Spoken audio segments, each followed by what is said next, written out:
반갑습니다. 오늘 이렇게 또 수요 저녁 예배에 나오신 여러분들을 주님의 이름으로 환영합니다. 우리는 지난주에 구역공과에 따라서 사도행전 말씀을 살펴보고 있는데요. 이제 한지훈 강도사님과 함께 사도행전 개관을 살펴보시고 또 1장의 내용들을 함께 살펴보았었습니다. 사도행전은 겉으로는 교회의 이야기 혹은 사도들의 이야기처럼 보입니다. 그러나 그 사도행전을 관통하는 핵심 주제가 있는데 그것은 예수 그리스도의 부활과 그리고 성령의 일하심입니다.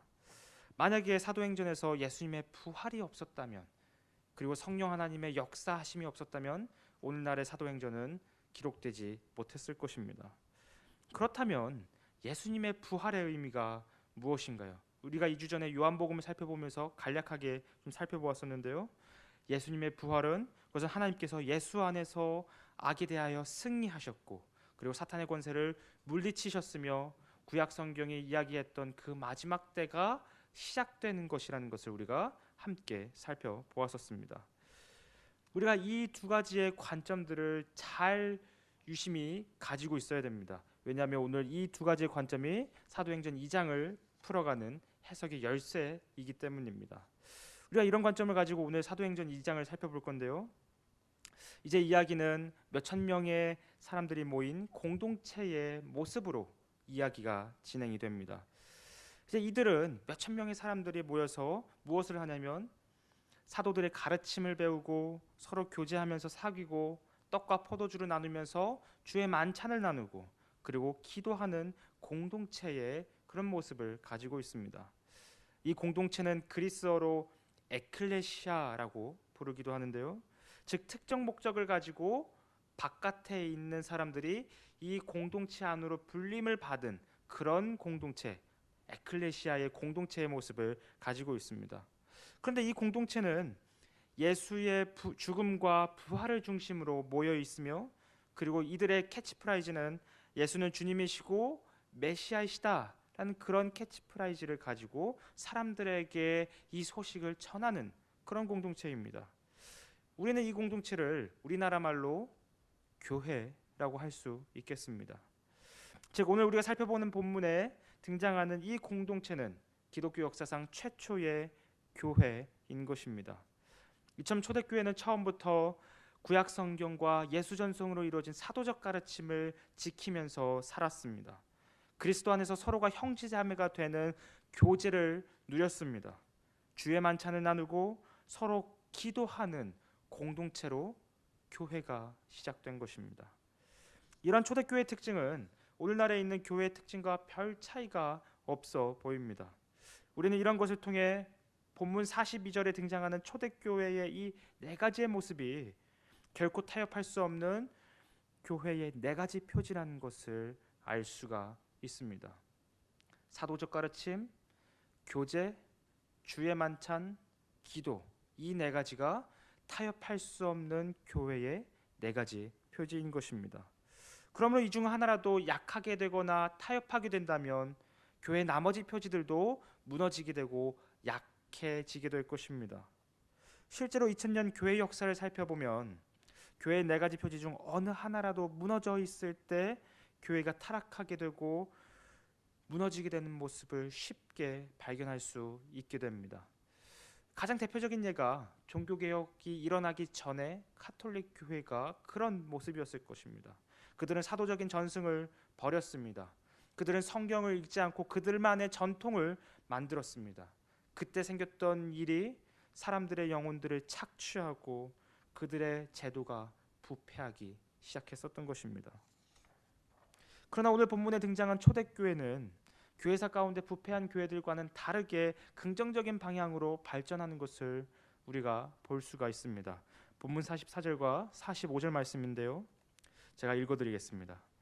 믿는 사람이 다 함께 있어 모든 물건을 서로 통용하고 또 재산과 소유를 팔아 각 사람의 필요를 따라 나눠주며. 당시 초대교회는 자신의 소유를 공유하고 또한 자신의 소유를 팔아 가난한 사람들을 돕는 모습으로 발전했습니다. 당시 고대 사회는 2%의 사람들이 전체 사회의 3분의 2의 부를 가지고 있었던 그런 사회의 모습이었습니다. 70%의 평범한 사람들이 일반 농민들이었으며 15%의 사람들은 과부나 고아와 같이 어렵고 사회적인 약자의 그런 모습을 가지고 있었습니다. 또한 이때의 사회는 자신과 다른 계층의 사람들과는 교류하지 않는 그런 폐쇄적인 사회이기도 했습니다. 그런데 이런 사회였던 이런 고대 사회의 특징을 가지고 있었는데 교회라는 에클레시아라는 이 공동체가 등장하기 시작하더니 서로의 물건을 공용하기 시작했고 서로의 재산을 나눠주기 시작하며 어려운 사람들을 돕기 시작합니다. 이 모습은 마치 어떤 모습이냐면 생계를 이끄는 어떤 가장이 자신의 재산을 가족과 공유하고 나누는 것과 같은 모습입니다. 그러므로 당시 초대교회는 자신의 소유를 나누고 자신의 재산을 이렇게 분배하며 이런 모습들이 마치 이 사람은 내 가족이다, 이 사람은 나의 형제 자매이다 하는 마음으로 접근을 했었던 것입니다. 그러므로 초대교회의 이러한 모습은 자신의 재산들을 팔고 자신의 재산을 공유하는 이런 모습들은 그때의 모습처럼 우리가 그것을 똑같이 따라할 수는 없겠지만 우리가 여기서 생각해 볼 수 있는 것은 초대교회가 내 이웃과 함께하는 동료 신자들을 내 가족이라고 여겼다는 점입니다. 우리는 예수 안에서 한 가족이요 형제자매라는 그 개념을 다시 한번 생각해 보아야 합니다. 초대교회가 가지고 있었던 이 개념을 우리는 다시 한번 고찰해 볼 필요가 있습니다. 오늘날의 현대교회를 살펴보면 이런 모습이 참 많이 사라진 것 같습니다. 비단 한국교회뿐만 아니라 서구의 교회들을 살펴보면 이런 모습들이 참 많이 사라져가고 있는 추세입니다. 교회 안에서 서로 헐뜯고 있는 모습이 너무 많이 보이고 있습니다. 정죄하는 모습도 많이 보이고요, 서로 견제하는 모습도 참 많이 보입니다. 심지어는 이런 것들이 너무 심해지게 되면 언론을 통해서 이런 교회 안의 다툼이 언론을 통해서 나타나기도 합니다. 그렇다면 저와 여러분은 어떻습니까? 저와 여러분 마음속에는 어떤 마음이 자리를 잡고 있습니까? 누군가를 헐뜯는 마음을 가지고 있습니까? 아니면 내 옆에 있는 성도들을 예수 안에서 한 가족이 된 그 개념을 가지고 계십니까? 우리는 이 부분을 다시 한번 점검하고 생각해 보아야 합니다. 그렇다면 도대체 초대교회는 왜 이런 급진적인 사랑을 가지게 됐었던 것일까요? 그들이 가지고 있는 그 사회적인 한계를 초월해서 왜 그런 사랑의 모습을 보였었던 것일까요? 이 모습이 참 이상한 것은 불과 50여일 전만 하더라도 예루살렘에서는 이러한 사랑의 모습을 찾아볼 수 없었습니다. 오히려 누군가를 죽이려는 외침만 들렸을 뿐이죠. 누가복음 23장에서 이 외침이 자세히 나타나는데요, 제가 23장의 이 한 토막을 좀 새번역 성경으로 읽어드리겠습니다. 그러나 그들이 일제히 소리질러 말하였다. 이 자를 없애고 바라바를 우리에게 놓아주시오. 그러나 그들이 외쳤다. 그 자를 십자가에 못 박으시오. 십자가에 못 박으시오. 그러나 그들은 막 우기면서 예수를 십자가에 못 박으라고 큰 소리로 요구하였다. 그래서 그들의 소리가 이겼다. 이것이 누가복음 23장에 등장하는 당시 예루살렘에서 예수님을 죽이라는 그런 외침의 소리였습니다. 50여일 전만 하더라도 예루살렘엔 이러한 외침이 가득했었던 것입니다. 그런데 50여일이 지난 후에는 예수님을 중심으로 모인 교회 공동체가 세워졌습니다. 사회적인 한계를 뛰어넘는 그런 공동체가 세워진 것입니다. 그렇다면 도대체 예루살렘에서는 어떤 일이 있었길래 이런 공동체가 세워질 수 있었던 것일까요? 도대체 어떤 일이 있었길래 이런 엄청난 변화가 일어나게 된 것일까요? 그것을 알기 위해서 우리는 오순절 다락방의 장면으로 우리의 시선을 돌려야 합니다. 우리 다 같이 본문 1절을 보시면 이렇게 이야기가 진행이 됩니다. 오순절 날이 이미 이름에 그들이 다 같이 한 곳에 모였더니, 당시 120명 정도 되는 제자들은 예수님의 말씀을 따라 예루살렘에서 기다리고 있었습니다.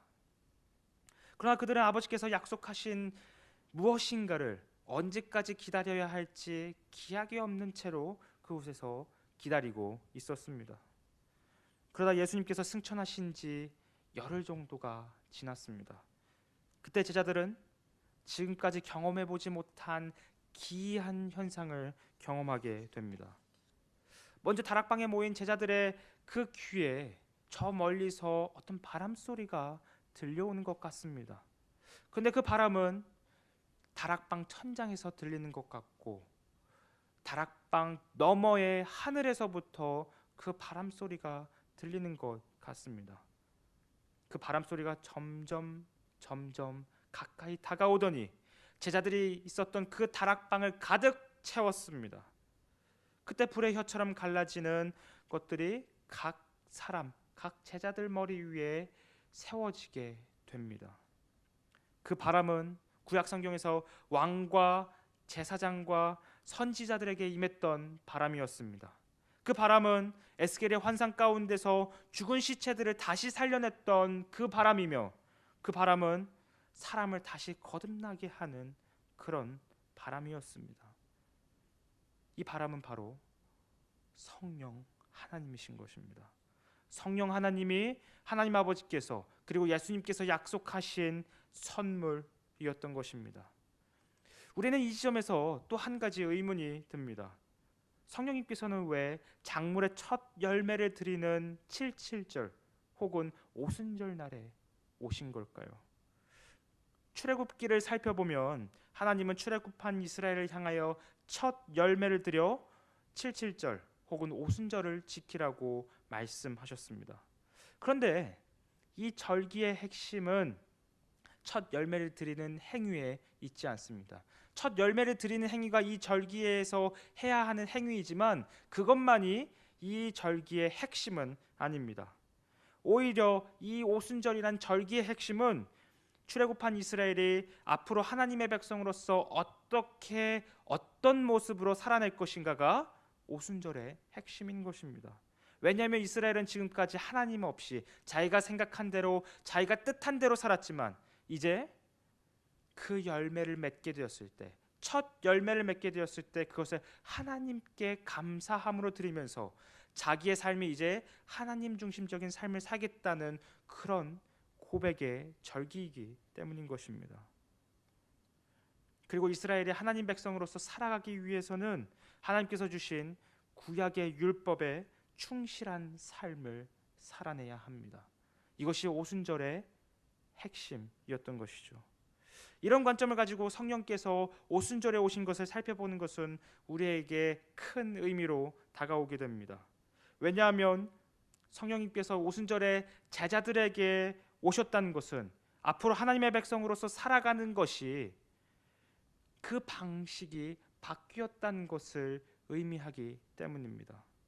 지금까지는 하나님의 백성들이 신의 산 언약을 따라서 구약의 율법을 지키면서 살아왔습니다.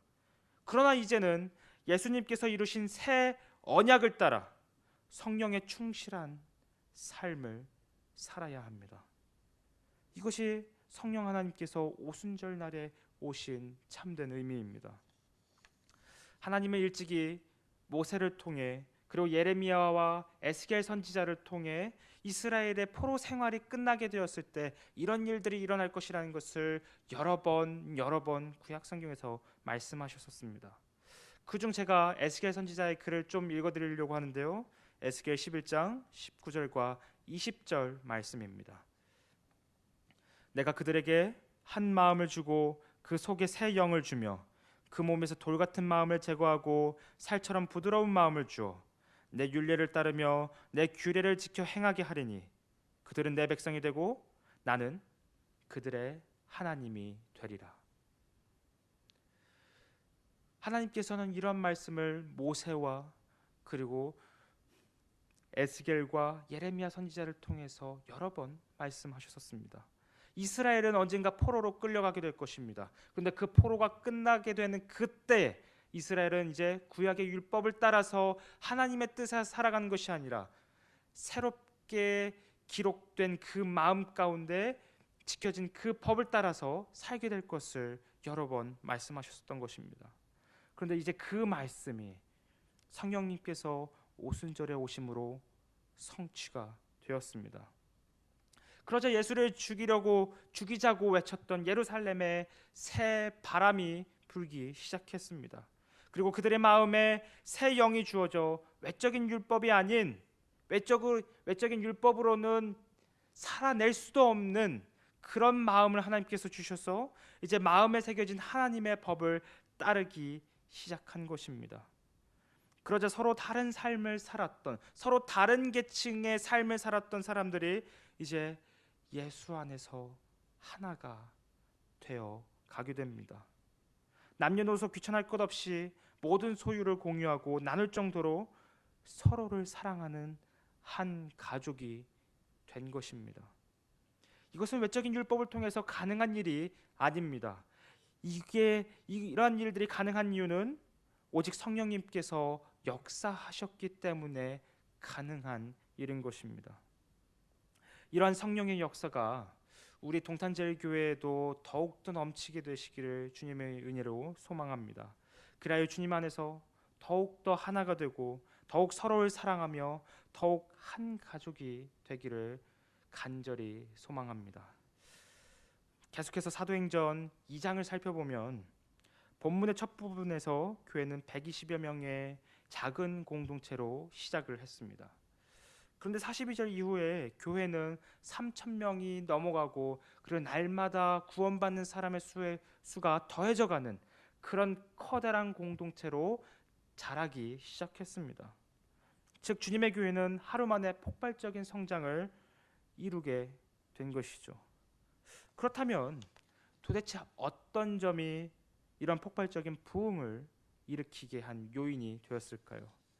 이 점을 살펴보기 위해 우리는 다시 본문의 첫 부분으로 돌아가고자 하는데요. 본문 4절과 5절 말씀입니다. 본문 4절과 5절 말씀을 보면 이렇게 기록하고 있습니다.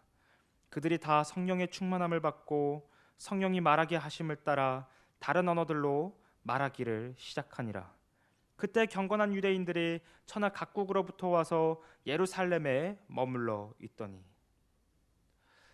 당시 오순절은 온 세계에 흩어진 디아스포라 유대인들이 순례길을 오는 축제 중 하나였습니다. 특히 6월절에 오지 못한 사람들이 이 오순절을 빌려서 다시 예루살렘으로 순례 여정을 오기도 했었습니다. 그들은 페르시아, 그리스, 이집트, 로마 곳곳에서 몰려왔습니다. 사는 곳은 다 달랐지만 이거 하나만큼은 같았습니다. 그것은 바로 그들이 순례 여정을 걷는 동안 하나님께서 약속하신 마지막 때가 이루어질 것을 소망하며 예루살렘에 도착했었다는 것입니다. 하나님께서 약속하신 마지막 때가 내 때는 이루어지겠지 않은 그 마음을 가지고 하나님의 성전이 있는 예루살렘에 왔었던 것입니다. 그런데 그때 예루살렘 어느 곳에서 그들이 간절히 염원했던 마지막 때가 시작되었다는 외침이 들려옵니다. 이게 무슨 소리인가 알아보기 위해 더 가까이 가보자 하는 마음으로 그 소리를 향해 나아가게 됩니다. 그런데 그때 기이한 현상을 그들이 보게 됩니다. 마지막 때를 외치고 있는 사람들은 분명 유대 땅에서 살고 있는 사람들이었습니다. 그런데 그들은 평생 접해보지도 못했을 페르시아어, 그리스어, 이집트어, 라틴어를 구사하고 있는 것입니다. 그런데 더 이상한 것은 그들이 외치고 있는 그 마지막 때가 십자가에서 저주를 받아 죽은 예수 안에서 이루어졌다고 이야기하고 있는 것입니다. 그리고 그 죽은 예수가 부활했다고 말하고 있는 것이죠. 이 광경을 목격한 디아스포라 유대인들은 이런 반응을 보였었는데요. 제가 세번역 성경으로 본문 6절에서 12절까지의 말씀을 좀 읽어드리겠습니다. 그런데 이런 말소리가 나니 많은 사람이 모여와서 각각 자기네 지방말로 제자들이 말하는 것을 듣고서 어리둥절하였다. 그들은 놀라 신기하게 여기면서 말했다. 보시오, 말하고 있는 이 사람들은 모두 갈릴리 사람이 아니오. 그런데 우리 모두가 저마다 태어난 지방의 말로 듣고 있으니 어찌 된 일이오? 우리는 파르티아 사람과 메데 사람과 엘람 사람이고 메소포타미아와 유대와 갑바도기아와 본도와 아시아와 부르기아와 밤빌리아와 이집트와 구레네 근처 리비아의 여러 지역에 사는 사람이고 또 나그네로 머물고 있는 로마 사람과 유대 사람과 유대교에 개종한 사람과 크레타 사람과 아라비아 사람인데 우리는 저들이 하나님의 큰 일들을 방언으로 말하는 것을 듣고 있소. 사람들은 모두 놀라 어쩔 줄 몰라서 이게 도대체 어찌된 일이오 하면서 서로 말하였다. 이 본문에 등장하는 여러 국가들을 보시면 정말 여러 나라에서 유대인들이 하나님께서 계시는 그 성전을 향하여 왔음을 우리가 볼 수가 있습니다. 그런데 그들은 각자 자기 나라의 말로 예수께서 죽으셨고 부활하셨다는 그 소식을, 그리고 예수 안에서 그 마지막 때가 이루어졌다는 그 소식을 들은 것입니다. 도대체 이게 어떻게 된 일일까요? 이 장면이 우리에게 말하고자 하는 의미는 무엇일까요? 우리는 이 장면을 그냥 성경을 읽으면서 그냥 기록된 수많은 기이한 일 중 하나인가 보다 이렇게 생각을 하기도 합니다. 그러나 우리는 이 장면이 말하고자 하는 핵심을 다시 한번 생각해 보아야 합니다. 왜냐하면 제자들이 예수님을 증언할 때 온 세상의 언어가 이 장면에서 하나로 묶이게 되었기 때문입니다. 이것은 창세기 11장에 등장하는 바벨탑의 사건을 뒤집는 사건입니다. 처음에 세상에는 언어가 하나뿐이었습니다. 그러나 사람들이 하나님 없는 삶을 추구하기 시작했을 때 언어는 저주를 받고 나누어지게 됩니다. 그런데 예수 안에서 역사하신 하나님이 제자들의 입을 통해서 선포되었을 때에 나누어졌던 언어가 하나로 묶이게 된 것입니다. 언어가 저주를 받아서 흩어지게 되었을 때 그리스도의 복음 안에서 언어는 다시 하나로 묶이게 된 것입니다. 하나님은 이 장면을 통해, 사도행전 2장의 이 장면을 통해 구약 성경에서 말씀하셨던 여러 개의 약속을 성취하셨습니다. 먼저는 바벨탑 사건 바로 뒤에 등장하는 아브라함과의 약속을 성취하셨습니다. 우리 같이 창세기 12장을 살펴볼까요? 창세기 12장 2절에서 3절 말씀입니다. 창세기 12장 2절에서 3절 말씀입니다.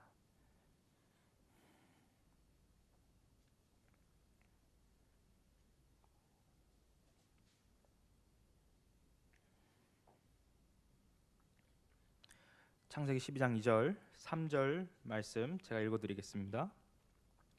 내가 너로 큰 민족을 이루고 내게 복을 주어 내 이름을 창대하게 하리니 너는 복이 될지라. 너를 축복하는 자에게는 내가 복을 내리고 너를 저주하는 자에게는 내가 저주하리니 땅의 모든 족속이 너로 말미암아 복을 얻을 것이라 하신지라. 바벨탑 사건은 사람들이 하나님을 본격적으로 떠나는 그런 장면입니다. 그들은 바벨탑을 만들면서 이제는 하나님 없이 살아가겠다, 하나님을 우리 삶의 거래 대상으로 생각하겠다고 한 그 장면이 바로 바벨탑 사건입니다. 근데 하나님은 그 바벨탑 사건을 통해 인류의 실패를 극복하시기 위해서 우상을 섬기고 있는 아브라함을 부르셨습니다. 달의 신을 섬기고 있는 아브라함을 부르신 것입니다. 그리고 아브라함과 그의 후손을 통해 온 세상이 다시 하나님께로 돌아오는 복을 주시겠다고 오늘 이 창세기 12장 2절과 3절 말씀을 통해 약속하신 것입니다. 이 아브라함의 약속은 이제 부활하신 예수 안에서 성취되었습니다. 예수 안에서 사람들이 하나님께로 돌아오는 복의 통로가 열리게 된 것입니다. 그리고 그 예수님께서 제자들에게 이런 약속을 하셨습니다. 사도행전 1장 8절인데요. 오직 성령이 너희에게 임하시면 너희가 권능을 받고 예루살렘과 온 유대와 사마리아와 땅끝까지 이르러 내 증인이 되리라 하시니라. 이 약속까지 성취가 된 것입니다. 성령 하나님께서 언어를 하나로 묶는 그 순간, 그 하나로 묶으셔서 예수는 부활하셨고, 그래서 그 부활을 통해 하나님께서 이 세상의 모든 것들을 다시 새롭게 하셨다는 그 소식을, 성령 하나님께서는 언어를 하나로 묶으시면서 이 모든 약속들을 성취하신 것입니다. 그러므로 이 장면은, 사도행전 2장의 이 언어가 하나로 묶이는 이 장면은 하나님 나라가 이스라엘을 넘어 열방으로 뻗어나가게 될 것을 암시하고 미리 보여주게 되는 것입니다. 이 장면을 목격한 순례의 여정을 걸었던 유대인들은 오래전에 약속하신 하나님의 약속이 성취되고 있는 그 역사의 현장에 있었던 것입니다. 이런 엄청난 성취의 역사가 일어나고 있는 그때, 베드로는 요엘 선지자의 말씀을 인용하면서 당신들의 순례의 여정을 걸으며 묵상한 그 마지막 때가 바로 지금 이루어지고 있습니다라고 선포하고 있습니다. 왜냐하면 언어가 하나로 묶인 이 현상은 요엘 선지자가 예언했던 마지막 날에 있을 사건, 곧 모든 육체에 성령이 임했기 때문인 것입니다. 그렇다면 요엘이 보았던 피와 불과 연기와 같은 그 기사와 징조는 어디에 있을까요? 성령 하나님께서 오신 것이 요엘서가 말하는 그 예언의 성취라면 도대체 이러한 기사와 징조는 무엇을 의미하는 것일까요? 당시 유대인들이나 성경 언어에 익숙했던 사람들은 이러한 피와 불과 연기와 같은 이런 언어들을 문자적으로 받아들이지 않았습니다. 오히려 이런 언어를 어떠한 놀라운 사건이 일어날 것이라고 말하는 상징적인 그림 언어로 받아들였던 것이죠. 그래서 베드로는 요엘 선지자가 말하는 피와 불과 연기와 같은 이 기사와 징조를 예수님과 연결시켜서 이야기하고 있습니다. 사도행전 2장 19절 전반부와 22절 후반부를 제가 새번역 성경으로 조금 읽어드리겠습니다. 먼저 19절 말씀입니다. 또 나는 위로 하늘에 놀라운 일인 기사를 나타내고 아래로 땅의 징조를 나타낼 것이니, 이것은 요엘 선지자의 말씀을 인용한 것입니다. 그리고 베드로는 이 기사와 징조를 22절에서 예수님과 연결하는 것을 볼 수 있습니다. 22절 말씀입니다. 나사렛 예수는 하나님께서 기적과 놀라운 일인 기사와 징조로 여러분에게 증명해 보이신 분입니다. 하나님께서는 그를 통하여 여러분 가운데서 이 모든 일을 행하셨습니다. 요엘 선지자가 이야기했던 피와 불과 연기와 같은 세상을 이 뒤집는 이 사건이 바로 예수님을 의미한다는 것이었습니다. 그렇다면 하나님께서는 예수님을 통해 어떤 일을 행하신 것일까요? 예수님을 통해 어떤 기사와 징조를 보이신 것일까요? 이때 베드로는 23절부터 32절까지 예수님의 죽으심과 부활을 이야기하면서 그 죽으심과 부활이 요엘이 이야기했던 기사와 징조라는 것을 이야기합니다. 제가 베드로의 설교 한 토막을 좀 읽어드리겠습니다. 이 예수께서 버림을 받으신 것은 하나님이 정하신 계획을 따라 미리 알고 계신 대로 된 일이지만 여러분은 그들 무업자들의 손을 빌어서 십자가에 못 박아 죽였습니다. 그러나 하나님께서는 그를 죽음의 고통에서 풀어서 살리셨습니다. 그가 죽음의 세력에 사로잡혀 있는 것은 있을 수 없는 일이기 때문입니다. 다윗이 그를 가리켜 말하기를 나는 늘 내 앞에 계신 주님을 보았다. 주님께서 내 영혼을 지옥에 버리지 않으시며 주님의 거룩한 분을 썩지 않게 하실 것이다 하였습니다. 동포 여러분, 나는 조상 다윗에 대하여 자신 있게 말씀드릴 수 있습니다. 그는 예언자이므로 그의 후손 가운데서 한 사람을 그의 왕좌에 앉히시겠다고 하나님이 맹세하신 것을 알고 있었습니다. 그래서 그는 그리스도의 부활을 미리 내다보고 말하기를 그리스도는 지옥에 버려지지 않았고 그의 육체는 썩지 않았다 하였습니다. 이 예수를 하나님께서 살리셨습니다. 우리는 모두 이 일의 증인입니다. 베드로는 이 설교를 통해 요엘이 예언했던 마지막 날이 온 이유를 역사 한가운데서 부활하신 예수 그리스도에게서 찾았습니다. 예수님께서 부활하셨기 때문에 요엘서가 이야기했던 그 마지막 때가 시작되었다고 순례의 여정을 온 유대인들에게 선포했었던 것입니다. 그리고 그 부활하신 예수님은 다윗의 후손으로 이스라엘의 합당하신 왕이십니다. 그러므로 예수님은 그동안 영적인 포로기를 겪고 있던 이스라엘이, 그동안 이방의 제국 아래에 짓눌려 있었던 이스라엘이 그토록 기다리고 바랐던 메시아였던 것입니다.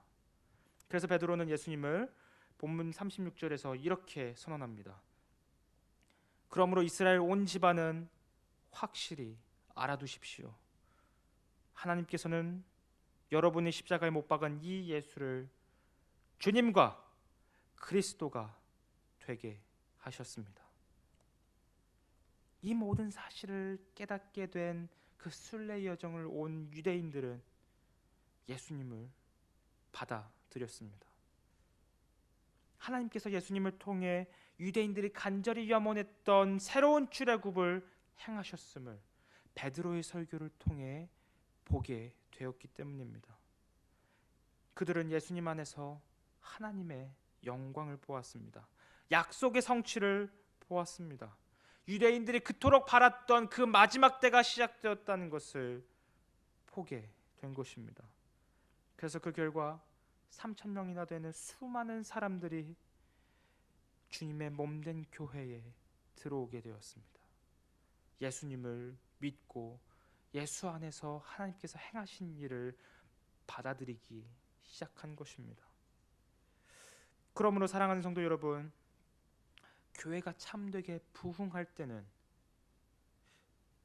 어떤 사람의 프로그램이나 계획이나 여러 가지의 방법론을 가지고 교회가 부흥하지 않습니다. 교회가 참되게 부흥할 때는 주님의 죽으심과 그 부활의 의미가 선명하고 명확하게 선포될 때입니다. 2000년 교회의 역사에서 나타난 교회의 흥망성쇠는 교회 안에 이러한 그리스도의 영광이 선포되었느냐, 선포되지 못하였느냐에 따라 달라졌었습니다. 교회가 그리스도의 영광을 선포했을 때는 커다란 부흥의 시기를 경험했었고, 교회가 그리스도의 영광을 저버리고 인간적인 생각들로 가득 채웠을 때 교회는 늘 무너졌었습니다. 이제 우리 차례입니다. 이제 우리 동탄제일교회의 차례입니다. 우리는 그리스도의 죽으심과 부활에 대한 선명한 이해를, 명확한 이해를 가지고 있습니까? 우리는 주님의 죽으심과 그 부활을 통해 하나님께서 보여주신 그 영광을 올바르게 바라보고 있습니까? 여기에 우리 교회의 부흥이 달려 있습니다. 여기에 우리 모두의 영적 행신이 달려 있는 것입니다. 여기에 주님의 몸된 교회 안에서 서로 간에 한 가족으로서 사랑할 수 있는 그 성공의 유무가 달려 있습니다. 우리가 주님의 그 죽으심과 부활을 명확하게 이해할 때, 명확하게 선포할 때 하나님께서 우리 교회에 구원받는 사람을 날마다 더해 주실 것을 믿습니다. 오늘 이 말씀이 하나님의 백성으로 살아가는 저와 여러분에게 능력의 말씀이 되기를 주님의 이름으로 소망합니다. 기도하겠습니다.